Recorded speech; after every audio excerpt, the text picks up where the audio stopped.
Hello everybody, and welcome to my channel. Today we will dive into a very interesting topic about Roman history, Julius Caesar's invasion of Britain. Get some popcorn ready and enjoy the video. Let's go.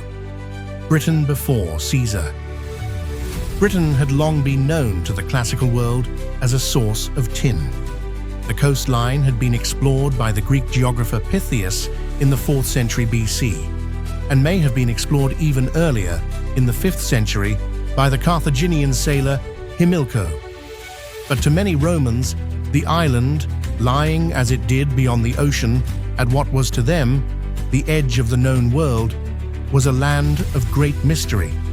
Some Roman writers even insisted that it did not exist. Britain, during the reign of Julius Caesar, had an Iron Age culture, with an estimated population of between 1 and 4 million. Settlements were generally built on high ground and fortified, but in the southeast, oppida had begun to be established on lower ground, often at river crossings, suggesting that trade was becoming more important. Caesar's written account of Britain says that the Belgae of northeastern Gaul had previously conducted raids on Britain, establishing settlements in some of its coastal areas, and that within living memory, Diviciacus, king of the Suessiones, had held power in Britain as well as in Gaul. The earliest Gallo-Belgic coins that have been found in Britain date to before 100 BC, perhaps as early as 150 BC, were struck in Gaul and have been found mainly in Kent. Motivation for the invasion. Caesar had been conquering Gaul since 58 BC, and in 56 BC he took most of northwest Gaul after defeating the Veneti in the naval battle of Morbihan. Caesar's pretext for the invasion was that in almost all the wars with the Gauls, succors had been furnished to our enemy from that country. It may also have been a cover for investigating Britain's mineral resources and economic potential. Afterwards, Cicero refers to the disappointing discovery that there was no gold or silver in the island, and Suetonius reports that Caesar was said to have gone to Britain in search of pearls. However, it may have been an excuse to gain stature in the eyes of the Roman people, due to Pompey and Crassus's consulship. On the one hand, they were Caesar's political allies, and Crassus's son had fought under him the year before. But they were also his rivals and had formidable reputations. Pompey was a great general, and Crassus was fabulously wealthy. Caesar needed to stay in the public eye. His solution was to cross two rivers' water bodies no Roman army had attempted before, the Rhine and the English Channel. The first invasion of Britain in 55 BC. Caesar summoned merchants who traded with the island, but they were unable or unwilling to give him any useful information about the inhabitants and their military tactics, or about harbors he could use, presumably not wanting to lose their monopoly on cross-channel trade. He sent a tribune, Gaius Volusinus, to scout the coast in a single warship, and after 5 days returned to give Caesar what intelligence he had managed to gather. By then, ambassadors from some of the British states, warned by merchants of the impending invasion, had arrived promising their submission. Caesar sent them back, along with his ally Commius, king of the Belgae Atrebates, to use their influence to win over as many other states as possible.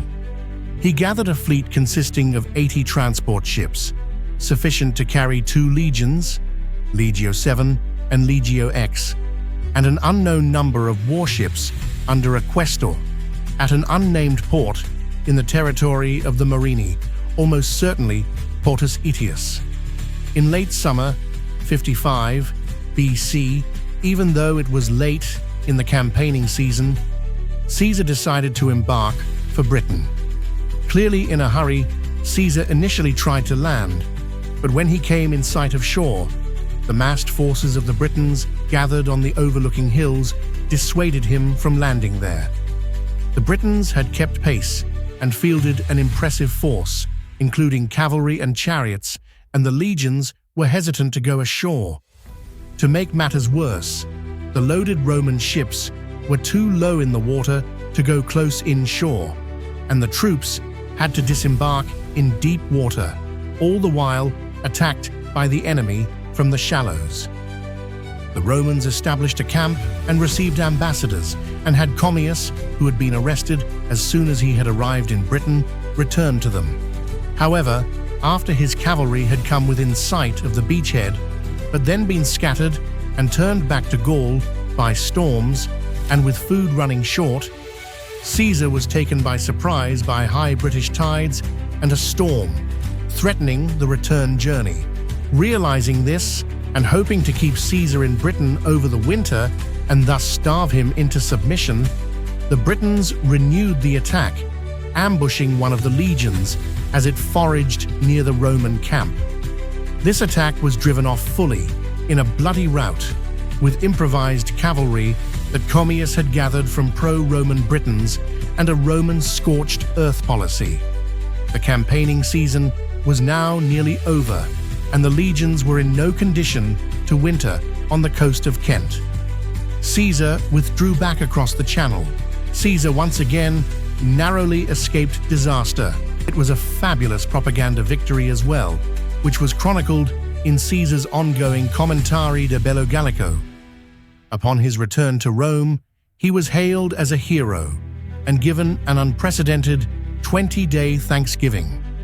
The second invasion of Britain in 54 BC. Caesar's approach in the winter of 55 to 54 BC towards the invasion in 54 BC was far more comprehensive and successful than his initial expedition. New ships had been built over the winter, using experience of Venetic shipbuilding technology being broader and lower for easier beaching, and Caesar now took 800 ships, 5 legions instead of 2, and 2,000 cavalry. This time he named Portus Itius as the departure point. The Roman fleet sailed from France in the evening so that the army could land in daylight. The Britons had gathered to oppose the landing, but as Caesar states, intimidated by the size of the fleet, withdrew and concealed themselves on the high ground, perhaps to give them time to gather their forces.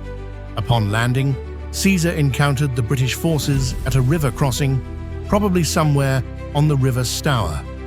The Britons attacked but were repulsed and attempted to regroup at a fortified place in the forests, possibly the hill fort at Bigbury Wood, Kent.